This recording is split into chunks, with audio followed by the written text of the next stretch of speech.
Olá, tudo bem? Aqui é Maurício Darzé e hoje eu vou mostrar para vocês como as nossas glândulas mamárias nos tornam super-humanos. Então, a glândula mamária é uma estrutura orgânica presente nas espécies de animais mamíferos e como estamos contidos, como nós humanos estamos contidos nesse universo dos mamíferos, nós também somos equipados com essa ferramenta de sobrevivência extremamente poderosa. A mama tem inúmeros tecidos corporais, cada parte, cada tecido desse tem uma função específica, mas o objetivo hoje é falar sobre especificamente da glândula mamária.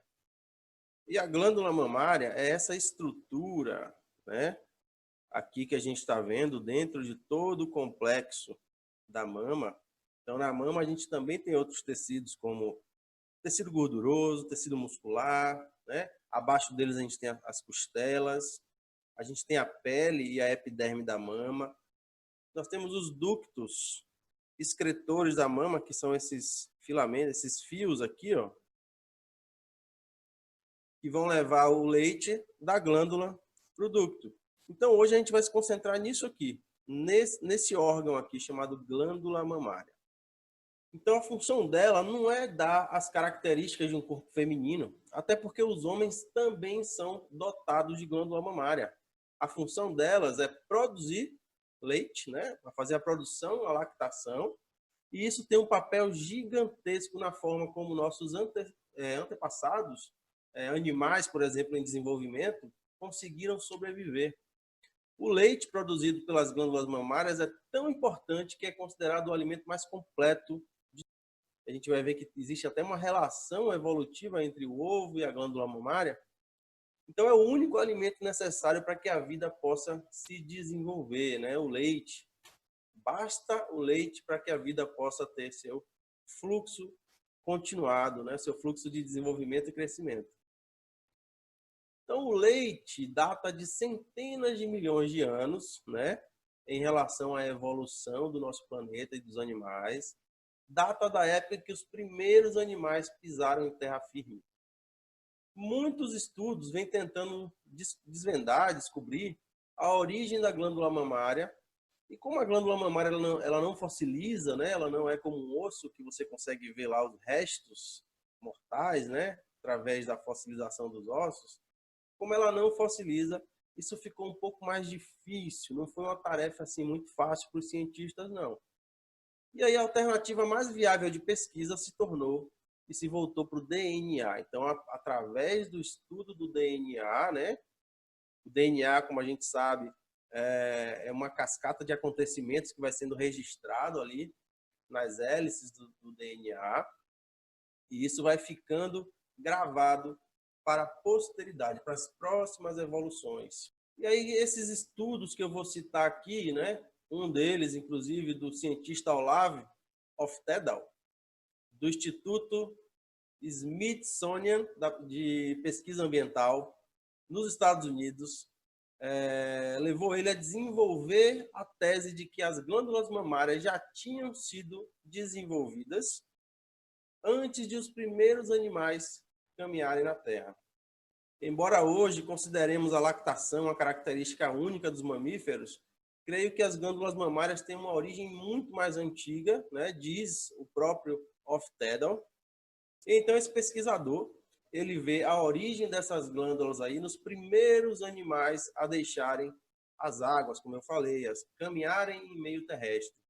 Alguns deles evoluíram para amniotes, que são animais que têm coluna vertebral e 4 patas, e que eventualmente originaram aí répteis, pássaros, mamíferos. Assim como seus ancestrais aquáticos, amniotes botavam ovos. E essa é a relação que eu citei lá no início do vídeo, né, em relação à glândula mamária e os ovos. E até esses ovos, né, tiveram que se adaptar a sobreviver fora da água. Então, esses ovos eles tinham uma casca fibrosa e porosa e membranas que permitiam que os elementos como oxigênio e gás carbônico fossem trocados entre o embrião, que está lá dentro do ovo, e o ambiente. Então, isso dava a capacidade de uma certa capacidade de sobrevivência aí. Só que esses ovos porosos, eles tinham um problema. Se houvesse um aumento de temperatura ou pouca chuva, esses ovos secavam muito rápido e levavam esses animais aí a óbito. Foi aí então que houve uma dissociação onde os ancestrais de répteis e pássaros desenvolveram, pelo curso da evolução, uma casca de ovo mais dura, calcificada e à prova d'água, como elas são hoje, né? Como o ovo de galinha é hoje. E aí esses ovos tendiam a perder menos umidade para o ambiente. Porém, os ancestrais dos mamíferos continuaram a pôr ovos porosos, diferente dos ancestrais dos répteis. E então esses animais usavam a porosidade da casca do ovo para transferir água e nutrientes para dentro do ovo, para o filhote.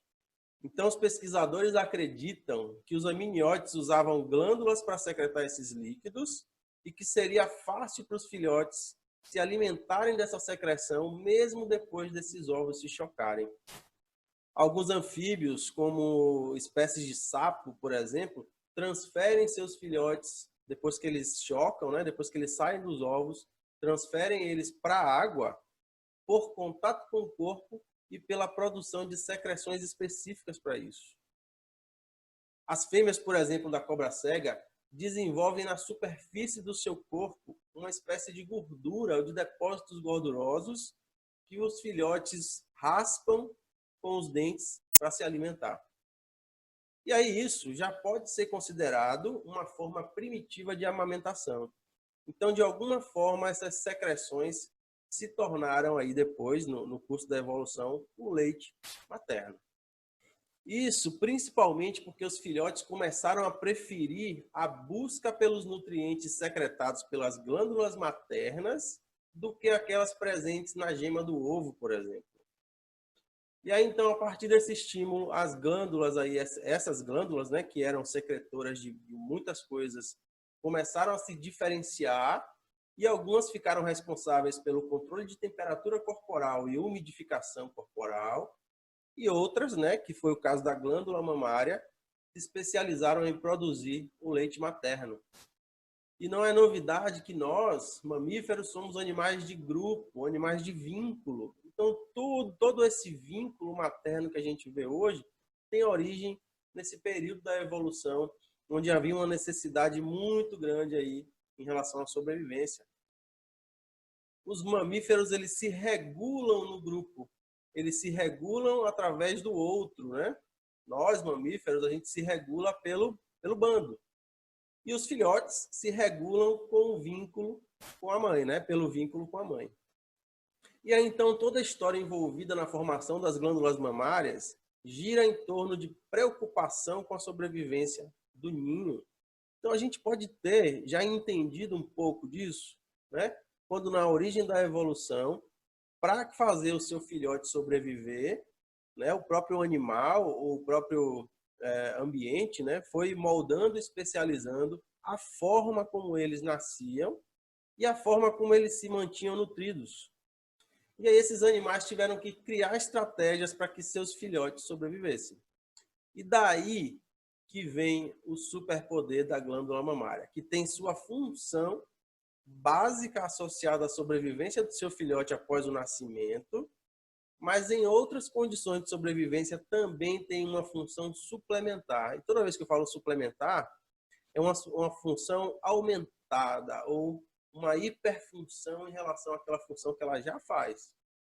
Eu tenho uma função básica e uma função extra, suplementar.